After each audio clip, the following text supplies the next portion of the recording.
Hey there, traders. Okay, I've been getting quite a lot of emails from newer traders lately, and there's one question that's quite reoccurring. Now, the question really is which one of my strategies off the YouTube channel do I tend to trade the most? The truthful answer to that is that there's no specific strategy. I actually just mix my strategies up a little bit. The most common one would possibly be the 61.8 golden ratio reversal and the Babon slope one kind of mixed together. Okay, the EMA6 strategy, the one off a 1 minute chart, I hardly ever look at that anymore, and it's simply because I look at my charts and I approach it from a forex standpoint. I'm looking for and analyzing my forex setups rather than binary. Okay, I don't specifically sit down to trade binary. Binary trades just so happen to fall within the whole scope of my forex entries, and that is usually off a 15-minute chart. So that's why I trade the 15-minute expiries.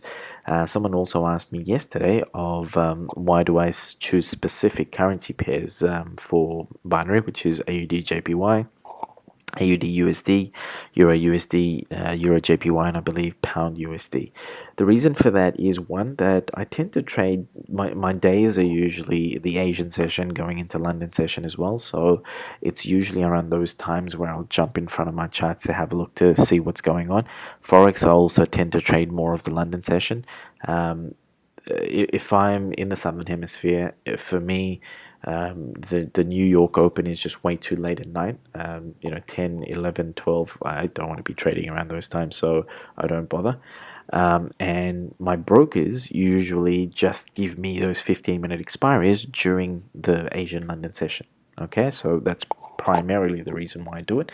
You can pretty much trade some of this stuff on any currency pair that you like. Okay, so what I wanted to show you today was 3 trades that I took today for binary, and this would save me having to reply to all the emails with definitions and explaining in detail what exactly do I do. Also, I want to make clear is part of the reason why I don't do webinars is the way I trade isn't specifically where, okay, from this next candle you take an entry for however long. I tend to trade reversals on the same candle, and you've got to be able to hit it in real time. Okay, so in this video, what I want to do is run you through what I actually do real time and why. Okay, so let's jump into it. The first trade of the day, I believe, was AUD USD. Okay, so let me get rid of my fib here and show you. So this green line here, let me make that thicker so you can see it better. Okay, so this is where my entry was, and this is the candle on which I traded the reversal. It was a call trade for the remaining duration of that 15-minute candle. Okay, so the first thing I usually do is have a good look to see where I believe that market is heading for that currency pair. Okay. And then I draw my fibs in. So usually somewhere around here is about 11 a.m. or so Sydney time, and or wherever I am, and I'd look to see when my broker will allow me to do entries. And after this sort of a move, especially after this candlestick formation, I'm expecting the market's going to push back down again. Okay, so I draw my fibs in. This would have been the official low at that point in time, so I'd start there with where my 100% line is going to be, and then draw to the tip, to the tip of this candle. Okay, now here's the thing, I'm waiting for price to open, fall, come down and hit my 61.8 line for me to do a reversal entry. Okay, the thought process that's going on in my head is that there's every chance the market's going to hit and then push back up again, and I want to remain being in the wick space. Okay, because even though this is a red candle, I'm doing a call trade on this one, and being in the wick space means that price ends up higher than where I am, and so I would end up winning that trade, right? In my previous videos, I talk quite a lot about trading in a way in which you'd be able to easily put higher dollar amounts on each trade. It's your goal is not to do 10, 20, $25 trades a day. Your goal is to do possibly a couple, maybe a handful at max of, 250, 500,000 pound dollar trades a day. Okay. So here's what I do. I always ensure that I've got a buffer. You could easily take a trade straight off the 61.8 line, but here's what could go wrong. You could always have a candle that penetrates the 61.8 line, and the body of it not only sits comfortably on the line, and in which case you probably end up losing that trade by a few micro pips, but you could also have bad luck that day where the body sits above and overlaps a little bit over the 61.8 line. Now, I've had those situations in the past where you just come so close to it, and I believe someone did ask me a question of how many of those trades do I have that's very close. These 61.8 ones at times, if you just take the standard bounce off the 61.8 line, those ones can be close. How I mitigate that risk is I always put a buffer in. Now, here's the other thing that I always try and avoid is when there's a candle that aggressively moves south. So for the first 10 minutes of this candle, this one sat somewhere up here, and I wasn't sure if this would have made it all the way down. I actually was thinking that this would be the next candle that will come down and hit my 61.8 line. So here's what I started doing. I always look towards the left to see if there are specific areas where the market is giving me hints of what might be safe for me. Now, I would also look to see where my EMA 50 is and EMA 200 is. If they are somewhere within that region, then I can always use that as a point of confluence. But in this case, this is way down here. So what I did was I waited for the price to break past the 61.8 line, and then I'm looking for a safe place for me to be able to take the reversal trade. This kept pushing down, went past the 78.6 line. Now, it only did this move, aggressive move from up here to down here, possibly within the last 6 minutes. And my broker, it will expire my ability to enter into a trade at the 5-minute mark, right? So literally this whole entire movement happened in the last minute for me to be able to take that trade. So between the 6 minute and the 5-minute mark, right? So you've got to be quick, and you've got to always do your analysis beforehand. So what I did was when price pushed down, I looked towards the left, and I thought, okay, I need to find a safe space between there and here where I can take a trade and pretty much guarantee that I will end up being in the wick space. So towards the left, I'm looking for key areas where this is not only a resistance area but also a support area. And at the base of this candle is where I thought would be the safest place for me, right? And on that line, when my broker showed me a price which I believe corresponds with this, because make sure you're not following this price here, because this broker would apply their own spreads. My binary broker will apply their own spreads, and what you will see is two completely different prices, and sometimes that can make a difference of like a few pips. And by a few pips, I mean like 20, 30 points. So that can get very confusing. So just pay attention to where the body of the candle is, and you should be good.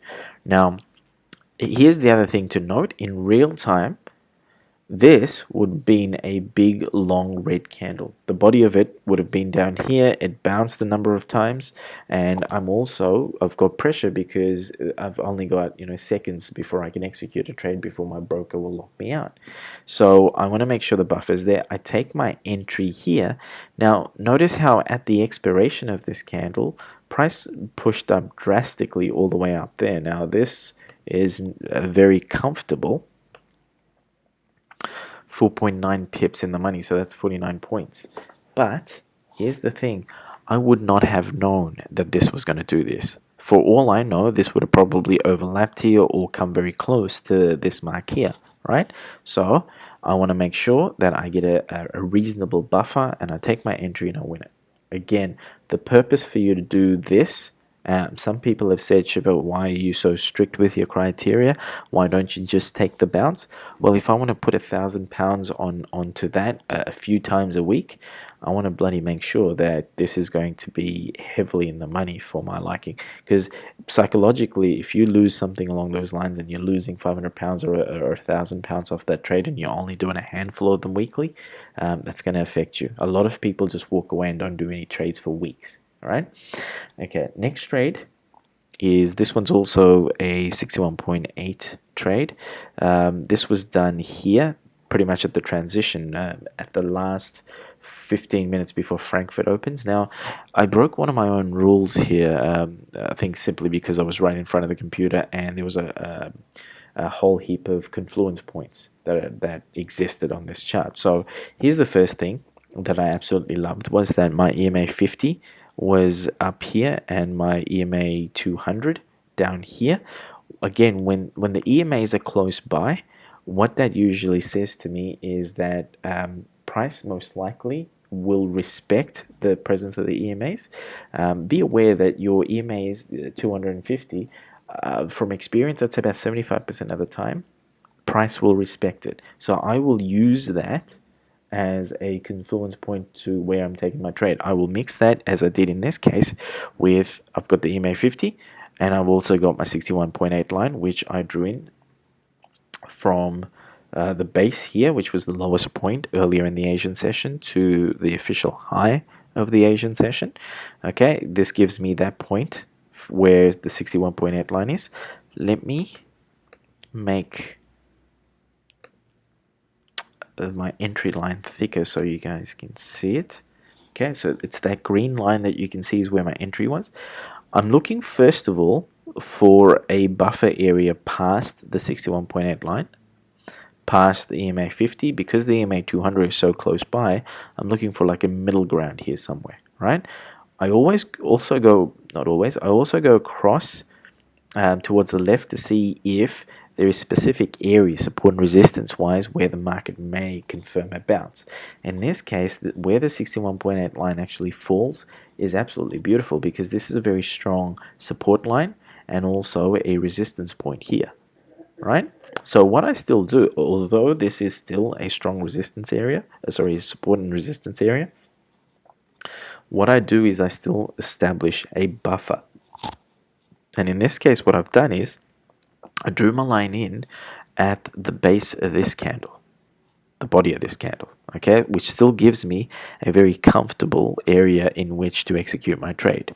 So I took my entry just below this line here, and again, even though the market pulled back up, in real time I would not have known that. You know, I don't want to risk something like this happening where I would have thought that price would have respected the EMA 200 right on the line, but this is the reason why. See how I've got that hold zone after the 61.8 and the 50.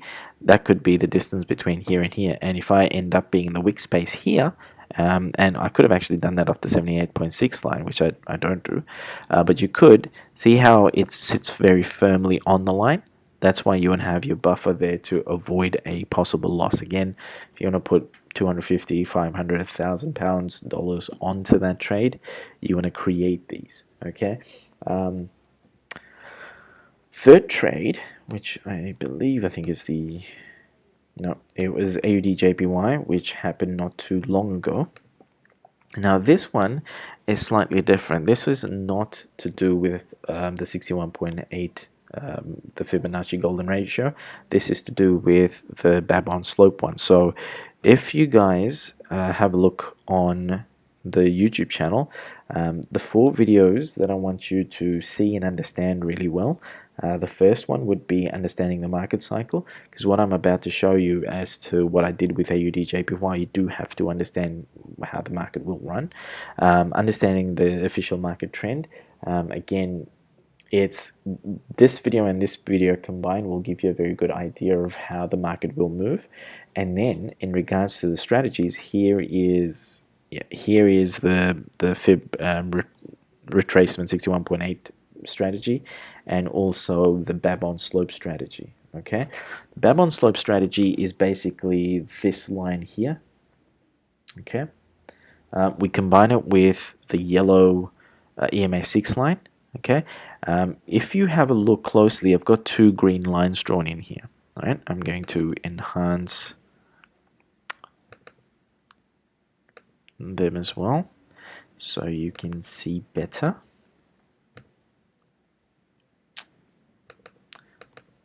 Okay, so what I'm doing here is basically understanding that one, I've got a double top setting up.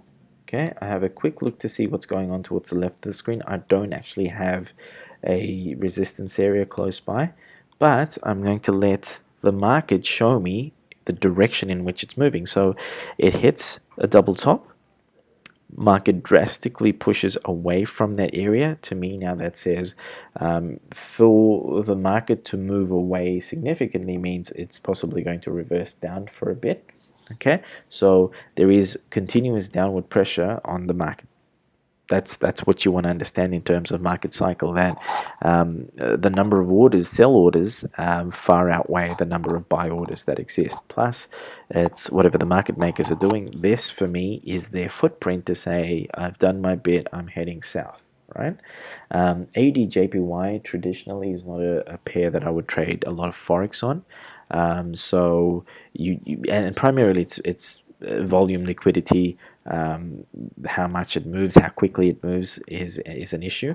So what I do know is that these candles are not going to move specifically down fast enough for me to be able to do my 61.8 reversal trade-off, right? So if I draw in the fibs, here's my 61.8 line, and I started doing my analysis somewhere around after actually this candle here. So it was after this candle. Let me get rid of the fibs here. Now here's what I'm thinking. After these three candles, and usually you'll get it, you can get it most likely on the third candle, but if this doesn't push back and end up being a small green one, chances are the next one might. So here's what I do. I'll grab my fib lines again, and then I'd find where the high is, and I draw a line all the way down to my low of the session.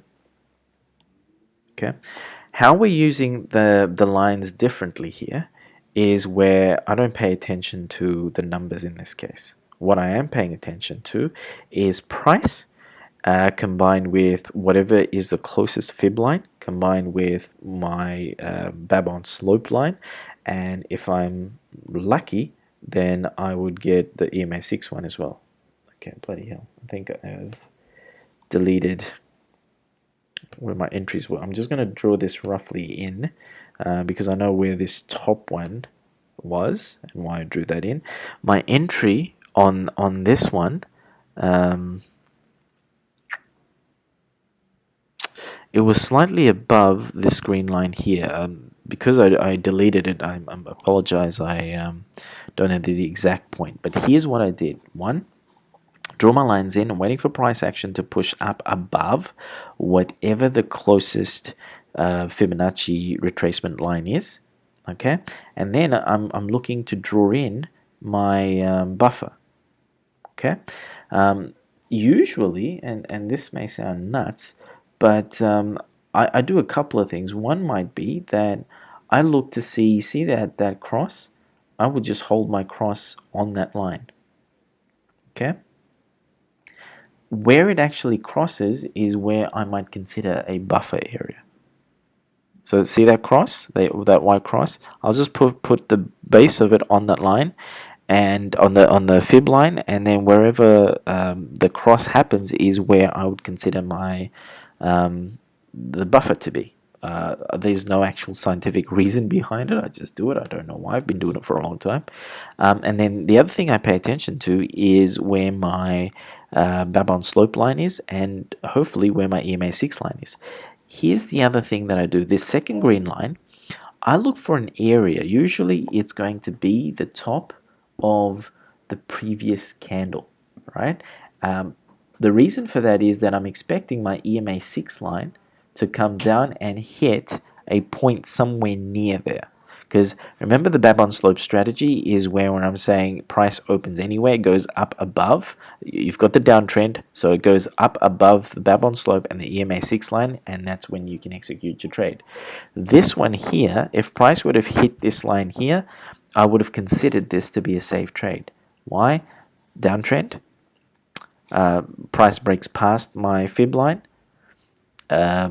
This is that like my pivot area, plus price is above these two lines. Okay, very safe trade to do that one. But in this case, what I did do, and the reason for this was because I knew this was a strong downtrend.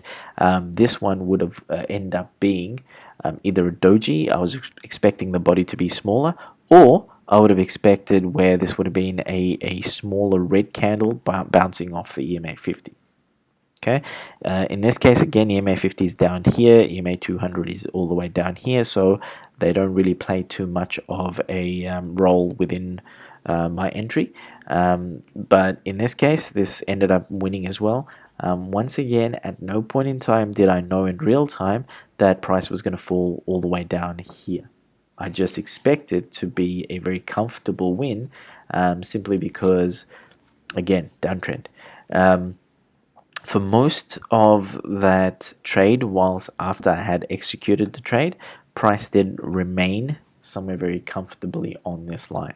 Okay, what ended up happening for me was when price pushed up a little bit higher and the Babon slope line, got hit, is when I knew that this was most likely going to push back down and I would be safe enough to win this trade. Okay, I hope this video is going to help you approach the 61.8 strategy and the Babon slope strategy a whole lot easier, and also understanding where confluence is important with your trade. So I still don't just jump into a trade because it looks good. I want to see other things on the charts that let me know and confirm that this is what's going to happen. And once again, please keep in mind that when you are trading, you're only doing a handful of trades a day or a week. I personally probably do a maximum of maybe about 5 or 6 binary trades a week right now. They're all off the 15-minute chart, and they're a mix of a number of my strategies. I also trade in real time, meaning to say that it's price action within that one 15-minute candle. Okay, so practice your entries in that regard, and know your exit would literally be the expiry of that 15-minute candle, right? What else did I have to say? I think that's pretty much it. So again, this video is for all the newer traders. Approach your trades in a manner in which you can take higher dollar value trades, plus combine that with a lot of confluence on your charts. Look towards the left to look for support and resistance areas.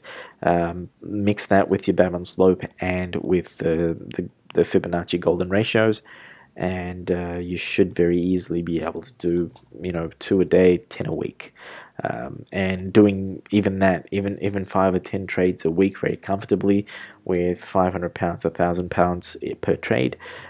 Mix it with amongst 2 or 3 of the brokers that you have, and you'll do really well. That's more money than you'll ever need. Okay, all right, all the best, guys.